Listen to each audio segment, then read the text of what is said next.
नमस्ते। नेपालको संविधानले देशलाई कसरी चलाउँछ? यो प्रश्नको जवाब खासमा 13वटा शक्तिशाली संवैधानिक निकायहरूमा लुकेको छ। आजको यो विश्लेषणमा आउनुहोस् हामी यही कुरालाई एकदमै सरल तरिकाले बुझ्ने कोसिस गरौँ। ल, सुरुमै एउटा एकदमै महत्त्वपूर्ण प्रश्नबाट कुरा सुरु गरौँ न है।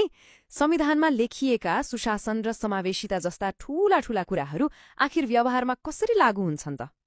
अब यसको जवाब कुनै गाह्रो सिद्धान्तमा होइन, बरु संविधानले नै बनाएका केही विशेष निकायहरूको भनौँ न बनावटमै लुकेको छ। यी नै हुन् ती निकायहरू जसले संविधानलाई किताबको पानाबाट निकालेर हाम्रो जीवनमा ल्याइ पुर्याउँछन्।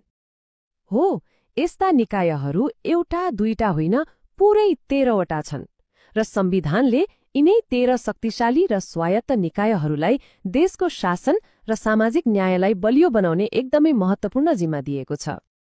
ल, अब यी 13वटै निकायलाई सजिलोसँग बुझ्नको लागि हामी यिनलाई दुईवटा समूहमा बाँडेर हेरौँ है त।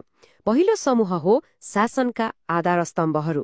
नामैले कति कुरा भन्छ होइन, यिनीहरू भनेका राज्य चलाउने मुख्य मेसिनरी नै हुन्। यो समूहमा हेर्नुहोस् त, अख्तियार दुरुपयोग अनुसन्धान आयोग छ, महालेखा परीक्षक, लोकसेवा आयोग, निर्वाचन आयोग, यस्ता एकदमै महत्त्वपूर्ण निकायहरू पर्छन्। सोच्नुहोस् न, अख्तियारले भ्रष्टाचार रोक्ने काम गर्छ। नमस्ते। आज हामी एउटा यस्तो विषयमा कुरा गर्दैछौँ जसले नेपालको भविष्यलाई सिधै आकार दिन्छ। त्यो हो राज्यका 13वटा निर्देशक नीतिहरू।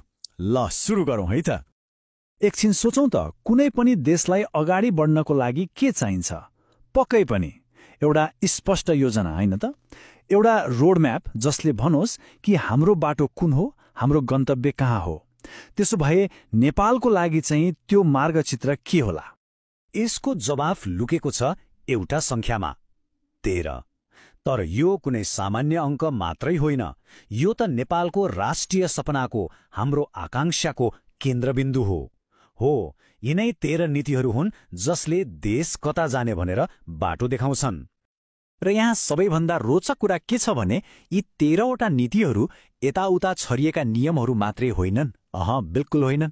यिनीहरू सबै मिलेर एउटा सिङ्गो ब्लुप्रिन्ट तयार पार्छन्, एउटा राष्ट्रिय खाका।